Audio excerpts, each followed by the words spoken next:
Terima kasih Anda masih bergabung bersama kami, pemirsa, dan kini kita masuki segmen Kreatif dan kali ini kita akan membahas mengenai belajar bahasa asing dengan menyenangkan lewat startup. Sudah tersambung melalui video conference ada Kak Alana Abdullah, beliau adalah Presiden and CEO dari Bahaso. Apa kabar Kak Alana?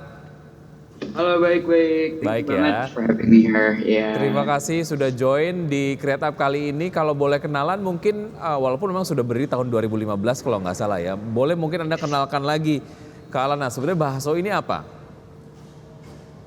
pertama yang aku mau bilang sih Bahaso ini sebenarnya part of IDX family loh. Kita itu chosen by IDX Incubator in 2019. Nah, Bahaso ini platform pembelajaran bahasa, khususnya bahasa Inggris, melalui online. Kita juga bekerja sama dengan kampus-kampus besar. Nah, nanti mungkin kita bisa get deep into it ya. Oke. Berarti bekerja sama dengan kampus-kampus besar untuk kemudian mengajarkan bahasa Inggris ataupun bahasa asing ya. Karena kalau nggak salah bukan bahasa Inggris aja, tapi ada bahasa Mandarin juga kalau nggak salah. Atau apa? Ada bahasa Betul, lain? ada bahasa Mandarin, tapi memang kita konsentrasi di bahasa Inggris. Oh, oke. Nah, Kak Alana, mengapa sih Anda memutuskan untuk membangun platform pelatihan bahasa asing? Jadi pertama ya bahasa Inggris ya, terutama itu adalah ya kita menjadi salah satu solusi global untuk mengatasi globalisasi gitu. Aku sendiri punya the privilege untuk ke international school dari kecil dan aku ngerasa banget privilege itu bahwa aku memiliki akses to information yang jauh lebih besar.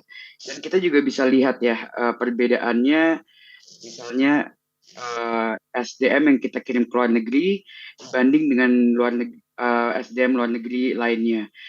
Nah, kita bisa lihat misalnya di negara-negara seperti Saudi Arabia, orang-orang kita mendorong stroller, sedangkan orang-orang Filipina itu bekerja di restoran.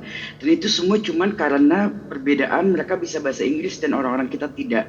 Jadi menurut aku itu tidak fair. Jadi aku juga pengen banget semua orang di Indonesia itu punya kesempatan yang sama untuk bisa maju gitu dengan Ya. memiliki modal bahasa Inggris. Baik, karena diakui atau tidak bahasa Inggris adalah menjadi salah satu tool supaya kita kemudian menjadi bagian dari global community gitu ya, dan juga kita bisa memperluas akses kita terhadap banyak hal begitu ketika memang menguasai bahasa Inggris.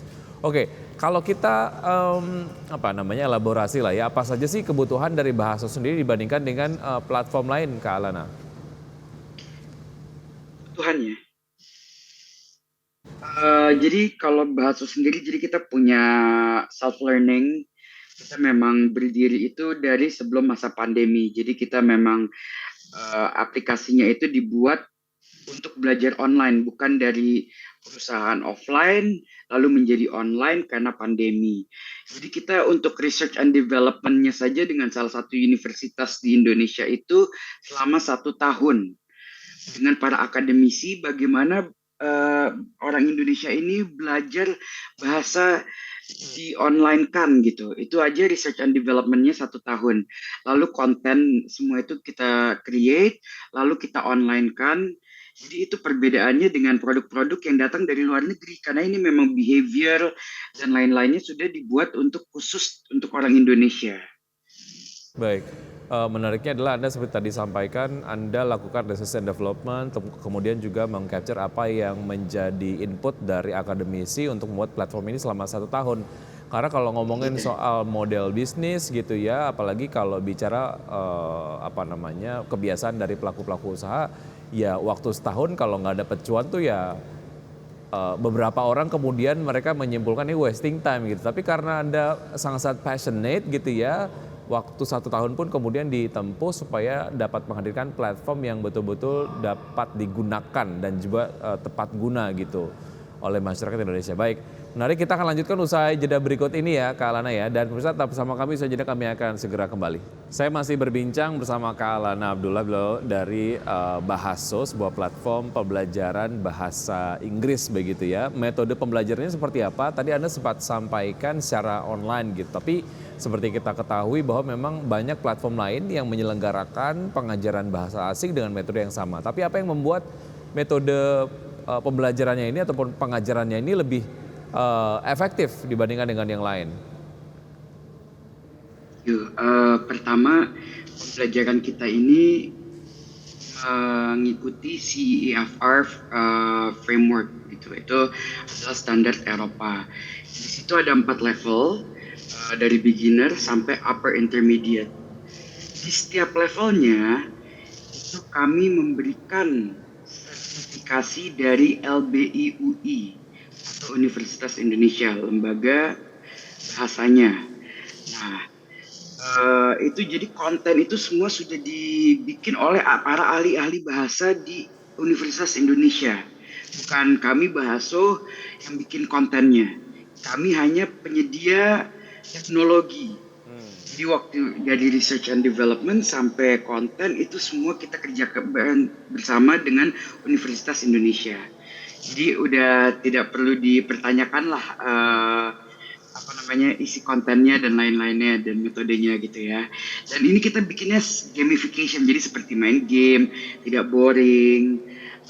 Lalu juga sebelum masuk itu ada placement test, kita tahu di level mana kita mulai. Lalu dan banyak semuanya di dalamnya ada teknologi seperti voice recognition, jadi bisa menjawab dengan suara kita. Banyak hal-hal yang memang kita bikin itu khusus untuk belajar online gitu, bukan dari buku lalu kita PDF-kan atau kita memang menjadikan asal, yang penting online. Oke, dan juga yang penting adalah kita bisa melakukannya di mana saja gitu ya. Untuk orang tua lebih praktis, karena nggak usah ngantar anaknya untuk les bahasa Inggris ke tempat les gitu ya. Karena kan biasanya ini yang kemudian menjadi hal yang cukup problematik untuk orang tua yang sibuk. Siapa saja pengajarnya dan seperti apa kualifikasi pengajarnya? Kalau yang tadi aku ceritain itu adalah self learning yang general English. Kita punya produk-produk lainnya seperti IELTS preparation, IELTS TOEFL preparation juga. Habis itu ada Bahaso Talk, itu ada pembicaranya hybrid online dan offline. Kita juga memakai orang-orang ahli-ahli Indonesia, karena sebenarnya banyak orang perusahaan lain tuh memakai native, tapi sebenarnya native-nya mungkin dari negara-negara seperti Filipina, Malaysia, yang sebenarnya bahasa Inggrisnya orang kita tuh nggak kalah. Kenapa kita pilih orang Indonesia? Pertama, satu, kita mau memberikan kesempatan untuk para orang Indonesia untuk bekerja, pastinya membuka lapangan kerja. Yang kedua, kadang-kadang untuk bahasa itu kita malu, jadi kita kadang-kadang pengen agak nyampur-nyampur di awal-awal. Nah, jadi kita memakai orang Indonesia, jadi mereka juga bisa nanya di tengah-tengah, ini bahasa Inggrisnya apa ya, atau dan lain-lain lah. Jadi lebih comfortable, ada comfortnya, ada merasa community-nya juga kita build di situ. Between the tutors ada community-nya, between the students juga ada community-nya, dan mereka juga blending in gitu, karena mereka sama-sama di Indonesia. Oke, baik, menarik. Berapa range biayanya dan sertifikasinya tadi sudah disampaikan ya. Sejauh mana ini kemudian menjadi satu hal yang juga nampaknya sejauh ini banyak dicari oleh peserta didik gitu dari sebuah platform pelatihan bahasa. Nah, kalau yang general English itu kita dari 300.000 sampai 2 juta satu tahunnya. Itu 2 juta itu untuk 1 tahun, berarti 1 bulannya cuma berapa kan? Itu free access 24 jam. Nah, jadi kalau dalam setahun itu bisa habisin 4 level, berarti mendapatkan 4 sertifikat Universitas Indonesia atau LBIU, dari LBIUI-nya. Nah, gitu. Oke. Dan dari ada TOEFL preparation, IELTS preparation dan lain-lainnya juga harganya sangat terjangkau. Baik. Untuk toko-toko lainnya lah. Baik, untuk informasi lebih lanjut bisa dihubungi langsung Bahaso begitu ya. Pertanyaan terakhir, sudah profit ataukah ada target soal profitabilitas ataupun pendanaan, dan target jangka panjang seperti apa? Sudah ada beberapa investor, kita sudah profit dari 3 tahun yang lalu. Jadi kita salah satu startup yang memang sudah green, dan kedepannya sekarang pun kita sudah membuild produk-produk lainnya seperti digital marketing, lalu service quality, pokoknya yang berhubungan dengan SDM. Baik. Dan kita juga ada paket ABC online. Baik. Sukses terus untuk Bahaso. Semoga memang ke depan banyak orang-orang Indonesia yang semakin mahir dan semakin camik kemampuan bahasa Inggrisnya ya. Baik, Kak Lana, terima kasih sudah bergabung. Sukses untuk Anda, sampai jumpa. Baik, dan pemirsa, sebelum kita akhiri Power Breakfast, kali ini kita akan simak terlebih dahulu update dari pergerakan IHSG dari pembukaan sesi 1 hingga saat ini dapat Anda saksikan di layar televisi dan juga dapat Anda saksikan di RTI Anda, pemirsa ya.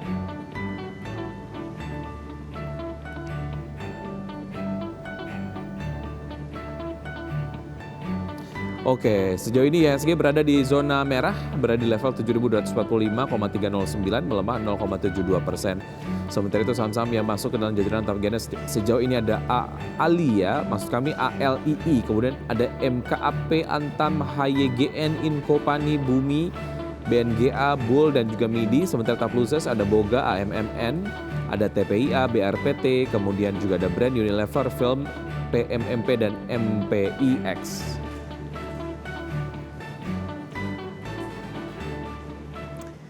Dan pemirsa, sudah 90 menit kami menemani Anda dalam Power Breakfast. Semoga pembahasan hari ini dapat menjadi referensi dan sumber informasi untuk Anda. Tetap perbarui informasi Anda hanya di IDX Channel, your trustworthy and comprehensive investment reference. Saya Wiki Adrian, mewakili rekan Periksa Sumodato dan juga rekan-rekan yang bertugas undur diri. Terima kasih, sampai jumpa.